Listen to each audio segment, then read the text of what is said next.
இயேசுவில் அன்பார்ந்த சகோதர சகோதரிகளே, இந்த மகிழ்ச்சியான நாளிலே உங்கள் அனைவருக்கும் அனைத்து குருக்கள் சார்பாக கிறிஸ்து பிறப்பு பெருவிழா மகிழ்ச்சியை தெரிவித்து மகிழ்கின்றேன். கிறிஸ்து பிறப்பு பெருவிழா நம் அனைவருக்குமே மகிழ்ச்சியை கொடுக்கின்ற ஒரு மாபெரும் விழா.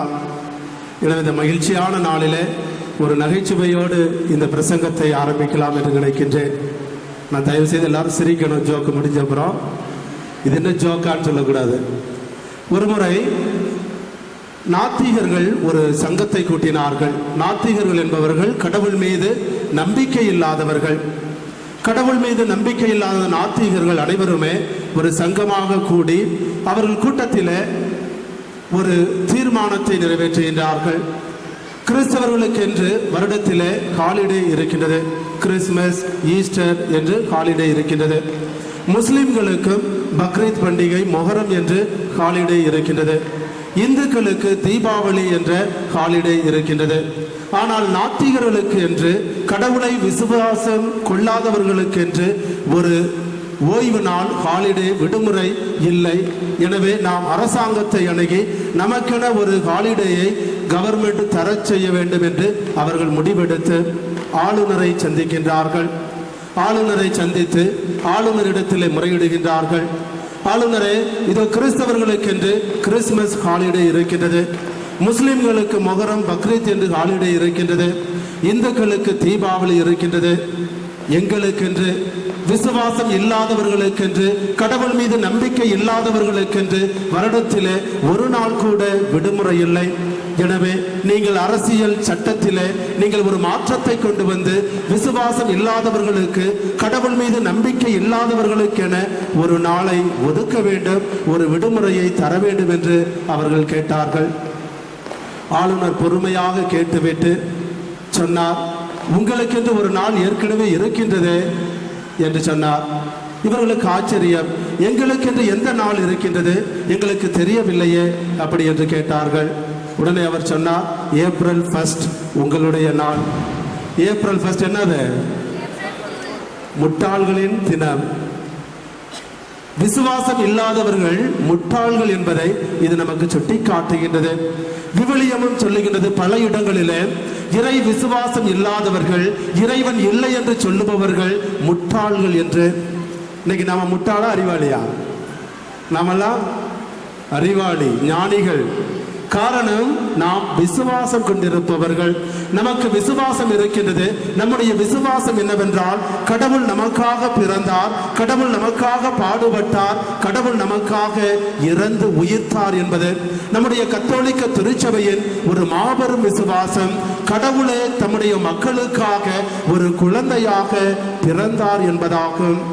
கடவுளுடைய பிறப்பு பெருவிழா 2000 ஆண்டுகளுக்கு முன்பாக வரலாற்றில் நடந்த ஒரு மாபெரும் உண்மையான நிகழ்வு. விவிலியம் சொல்லுகின்றது, வரலாறு சொல்லுகின்றது, திருச்சபையுடைய போதனைகள் சொல்லுகின்றன, திருச்சபையுடைய மரபுகள் சொல்லுகின்றன. எல்லாமே நமக்கு சுட்டி காட்டுகின்ற ஒரு உண்மை என்னவென்றால், கடவுள் மனிதனாக பிறந்தார் என்று. மற்ற மதங்களிலே இதை பார்க்க முடியாது. மற்ற எந்த சபைகளிலும் எந்த மதங்களிலுமே கடவுள் மனிதனாக பிறந்தார் என்ற ஒரு வரலாற்று உண்மையை பார்க்க முடியாது. ஆனால் நம்முடைய கத்தோலிக்க திருச்சபையிலே, கிறிஸ்தவ விசுவாசத்தில் மட்டும்தான் கடவுள் மனிதனாக பிறந்தார் என்ற ஒரு வரலாற்று உண்மையானது நமக்கு இருக்கின்றது. அந்த உண்மையின் மீது நமக்கு விசுவாசமும் இருக்கின்றது. அதனால் தான் இன்று உலகம் முழுவதுமே இரவிலே எத்தனையோ தேவாலயங்களிலே, திருத்தலங்களிலே இறைமக்கள் ஒன்றாக கூடி இந்த கிறிஸ்து பிறப்பு பெருவிழாவை மகிழ்ச்சியோடு கொண்டாடி கொண்டிருக்கின்றோம். விசுவாசம் நம்மை கொண்டாட்டத்திற்கு அழைத்து செல்லுகின்றது. நம்முடைய விசுவாசம் நம்மை கிறிஸ்தவர்களாக மாற்றி இருக்கின்றது. கிறிஸ்தவர்கள் என்ற முறையிலே கிறிஸ்து பிறப்பு பெருவிழாவை நாம் இன்று மகிழ்ச்சியோடு கொண்டாடி கொண்டிருக்கின்றோம். கடவுள் ஏன் மனிதனாக பிறக்க வேண்டும்? பலர் எழுப்புகின்ற கேள்வி. அதிலும் குறிப்பாக நாத்திகர்கள், இறை விசுவாசம் இல்லாதவர்கள் எழுப்புகின்ற ஒரு கேள்வி, கடவுள் ஏன் மனிதனாக பிறக்க வேண்டும்? ஏன் அவர் கடவுளாகவே இருந்துவிடக்கூடாது?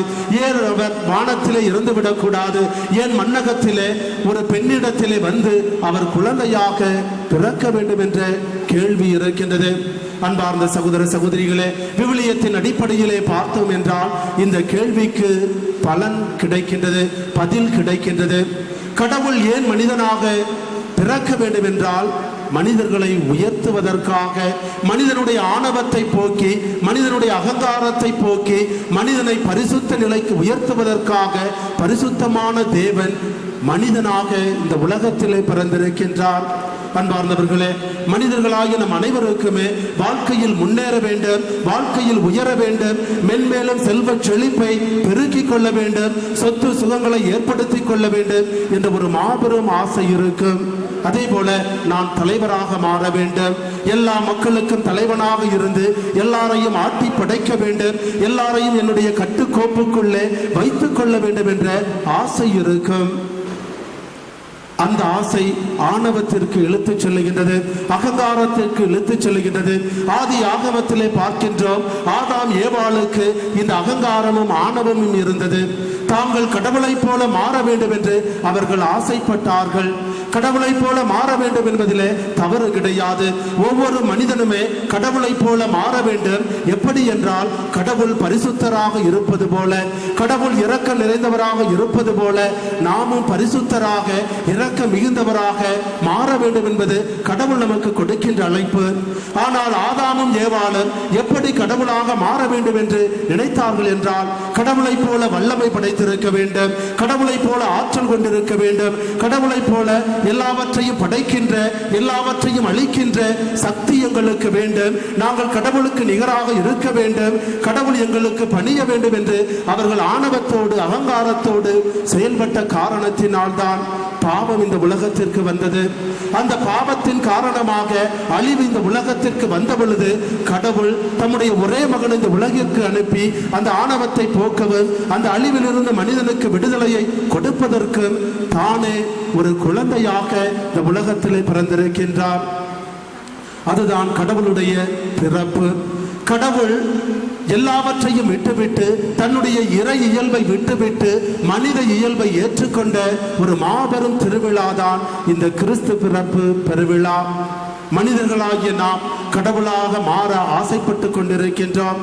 பலர் தங்களை தாங்களை கடவுளாக காட்டிக் கொள்ளுகின்றார்கள்.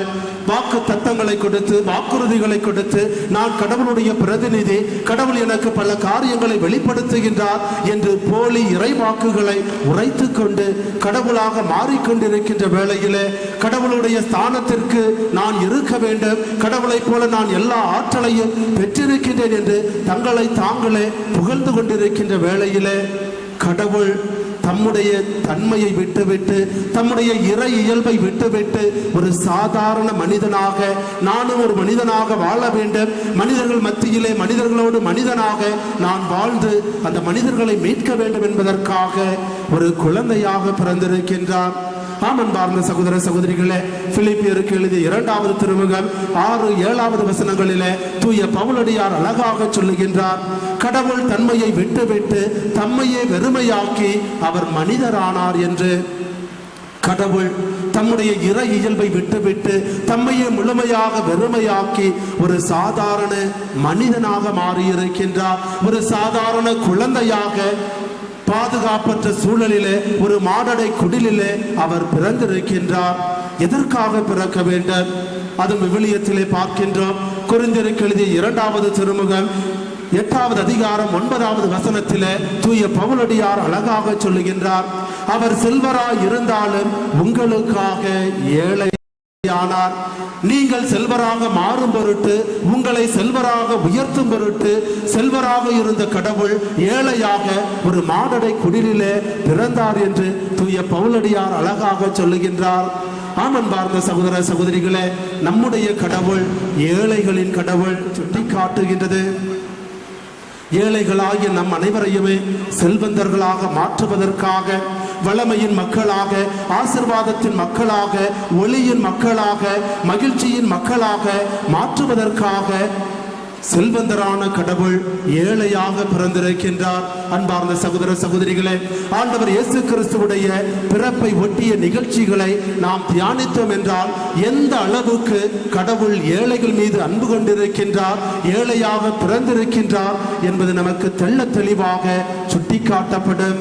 ஆண்டவர் இயேசு கிறிஸ்து பிறப்புக்கு முன்பாக எத்தனையோ பேர் கடவுளை காண வேண்டும் என்று ஏங்கிக் கொண்டிருந்தார்கள். அதிலும் குறிப்பாக எத்தனையோ பெண்கள் நான் கடவுளை பெற்றெடுக்க வேண்டும், நான் மெசியாவை பெற்றெடுக்க வேண்டும், தாவீதின் குமாரன் என்னுடைய வழியின் வழியாக என்னுடைய தலைமுறையிலே பிறக்க வேண்டும் என்று எத்தனையோ பேர் ஏங்கிக் கொண்டிருந்த வேளையிலே கடவுள் ஒரு ஏழை பெண்ணை, ஒரு ஏழை கன்னி பெண்ணை தேர்ந்தெடுக்கின்றார். கடவுள் நினைத்திருந்தால் எருசலேம் நகரத்திலே எத்தனையோ அரசியலம் குமாரிகளை தேர்ந்தெடுத்திருக்கலாம், எத்தனையோ வசதி படைத்த பெண்களை தேர்ந்தெடுத்திருக்கலாம், எத்தனையோ படிப்பு பெற்று ஞானம் பெற்ற பெண்களை தேர்ந்தெடுத்திருக்கலாம்.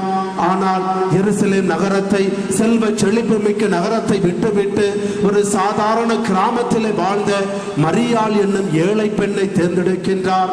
இந்த மரியாள் நாசரேத்து என்னும் ஊரிலே வாழ்ந்தவள். இந்த நாசரேத்து என்னும் ஊரானது ஒரு குக்கிராமம், ஒரு பட்டிக்காடு, ஒரு பெரிய வசதி படைத்த இடம் கிடையாது. மாறாக ஒரு குக்கிராமம், எந்த விதமான வசதி வாய்ப்புகளும் இல்லாமல், செல்வ செழிப்பு இல்லாமல், படித்தவர்கள் இல்லாமல் சாதாரண மக்கள் வாழ்ந்த ஒரு சிறிய கிராமம் அந்த நாசரேத்து.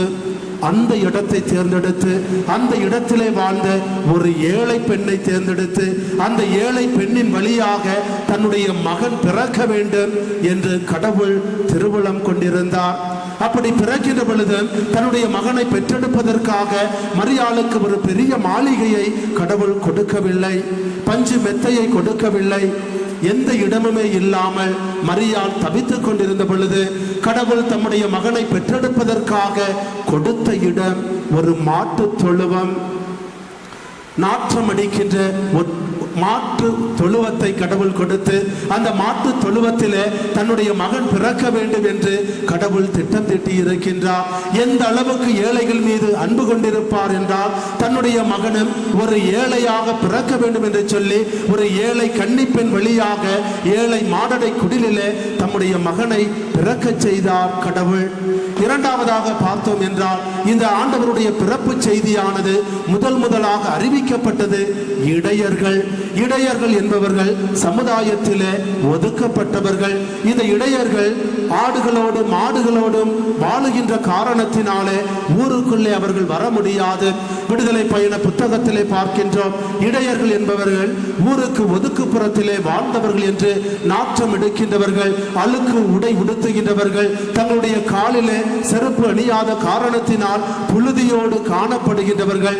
அத்தகைய ஏழை இடையர்களுக்கு, ஒதுக்கப்பட்ட இடையர்களுக்கு, ஓரங்கப்பட்ட இடையர்களுக்கு இந்த இறை வார்த்தையானது ஆண்டவர் இயேசு கிறிஸ்துவுடைய பிறப்பு செய்தியானது முதலாக அறிவிக்கப்படுகின்றது. ஆக அன்பார்ந்த சகோதர சகோதரிகளே, விவிலியத்தின் அடிப்படையிலே பார்த்தோம் என்றால் ஆண்டவர் இயேசு கிறிஸ்து பிறப்பதற்கு காரணம் ஏழைகளை உயர்த்துவதற்காக, ஏழைகளை ஆசீர்வதிப்பதற்காக, ஏழைகளை தூக்கி பிடித்து நிறுத்துவதற்காக ஒரு சாதாரண ஏழையாக ஏழைகளின் மத்தியிலே ஏழைகளின் வழியாக இந்த உலகத்திலே பிறந்திருக்கின்றார். ஆக நம்முடைய கடவுள் ஏழைகளை நேசிக்கின்ற கடவுள், ஏழைகளை அன்பு செய்கின்ற கடவுள், ஏழைகளை தேடி வருகின்ற கடவுளாக இருக்கின்றார். அன்பார்ந்த சகோதர சகோதரிகளே, பல நேரத்திலே நாம் ஏழைகளாக இருக்கின்றோம். நம்மிடத்திலே சொத்துக்கள் இருக்கலாம், செல்வங்கள் இருக்கலாம், கழுத்து நிறைய நகைகள் இருக்கலாம். இருந்த பொழுதும் நாம் ஏழையாக இருக்கின்றோம். எதிலே ஏழையாக இருக்கின்றோம் என்றால் ஆன்மீக காரியங்களிலே, பரிசுத்த வாழ்க்கையிலே, ஒழுக்கம் நிறைந்த வாழ்க்கையிலே நாம் ஏழைகளாக வாழ்ந்து கொண்டிருக்கின்றோம். பரிசுத்தத்தை இழந்துவிட்டு, புனித தன்மையை இழந்துவிட்டு, ஆன்மீக காரியங்களிலே ஈடுபடுவதை விட்டுவிட்டு உலக போக்கிலே வாழ்ந்து நாம் ஏழைகளாக வாழ்ந்து கொண்டிருக்கின்றோம். ஏழைகள் என்று சொல்லுகின்ற பொழுது பாவிகள், பாவம் நிறைந்தவர்களாக வாழ்ந்து கொண்டிருக்கின்றோம். நம்முடைய சொல்லாலும் சிந்தனையாலும் செயலாலும் எத்தனையோ பாவங்களை ஒவ்வொரு நாளும் செய்து கொண்டிருக்கின்றோம். அப்படிப்பட்ட ஏழைகளான நம் ஒவ்வொருவரையுமே கடவுள் தேடி வந்திருக்கின்றார்.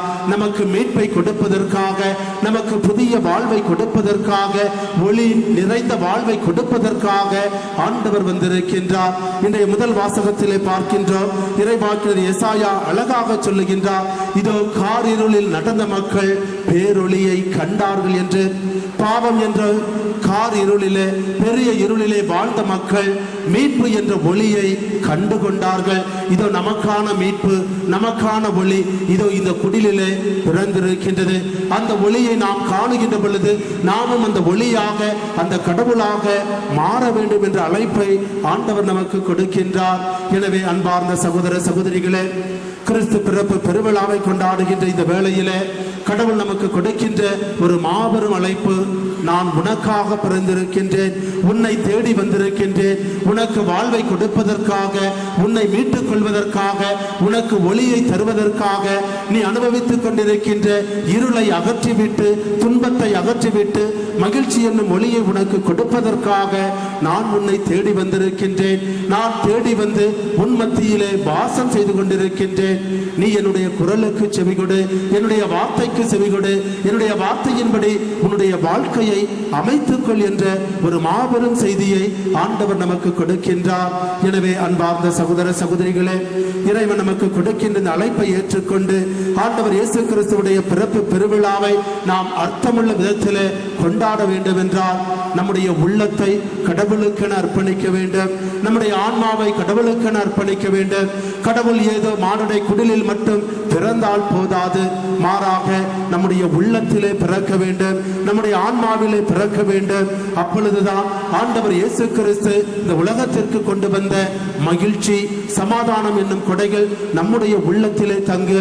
அன்னை மரியாள் தன்னுடைய மகன் ஆண்டவர் இயேசு கிறிஸ்துவை பெற்றெடுப்பதற்கு முன்பாக தன்னுடைய உள்ளத்திலே இறை வார்த்தையின் வழியாக கடவுளை ஏற்றுக்கொண்டார். கடவுளுக்கு தன்னுடைய உள்ளத்திலே இடம் கொடுத்தால் கடவுளால் ஆசீர்வதிக்கப்பட்டார், கடவுளால் மகிமைப்படுத்தப்பட்டால். அதே போல நாமும் கடவுளுக்கு நம்முடைய உள்ளத்திலே இடம் கொடுக்கின்ற பொழுது, நம்முடைய ஆன்மாவிலே இடம் கொடுக்கின்ற பொழுது கடவுள் நம்மையும் உயர்த்துவார், நம்மையும் ஆசீர்வதிப்பார். இந்த கிறிஸ்துமஸ் பெருவிழாவின் வழியாக இறைவன் நம்மை தேடி வந்து நம்முடைய குடும்பங்களை மகிழ்ச்சியால் நிரப்புவார். எனவே அன்பார்ந்த சகோதர சகோதரிகளே, ஒவ்வொரு வருடமும் கிறிஸ்து பிறப்பு பெருவிழாவை நாம் கொண்டாடுவதோடு நின்றுவிடக்கூடாது.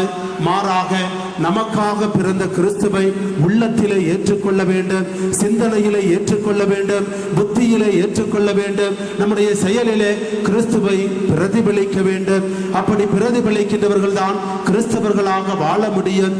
எனவே அன்பார்ந்த சகோதர சகோதரிகளே, நமக்கு கடவுள் கொடுத்த இந்த மாபெரும் அழைப்பை ஏற்றுக்கொண்டு ஆண்டவர் இயேசு கிறிஸ்துவை, நமக்காக பிறந்த இறை திருமகனை நம்முடைய உள்ளத்தில் ஏற்றுக்கொண்டு அவர் வார்த்தையின்படி நம்முடைய வாழ்க்கையை அமைத்து அவர் நமக்கு கொண்டு வந்திருக்கின்ற இந்த மகிழ்ச்சியை, சமாதானத்தை முழுமையாக அனுபவித்து நம்முடைய வாழ்நாள் முழுவதுமே நாம் மகிழ்ச்சியோடு, ஒற்றுமையோடு, சமாதானத்தோடு வாழ தேவையான வரங்களை இறைவன் நமக்கு தரும்படியாக தொடர்ந்து இந்த திருப்பலியை பக்தியோடு ஒப்புக் கொடுத்து ஜெபிப்போம்.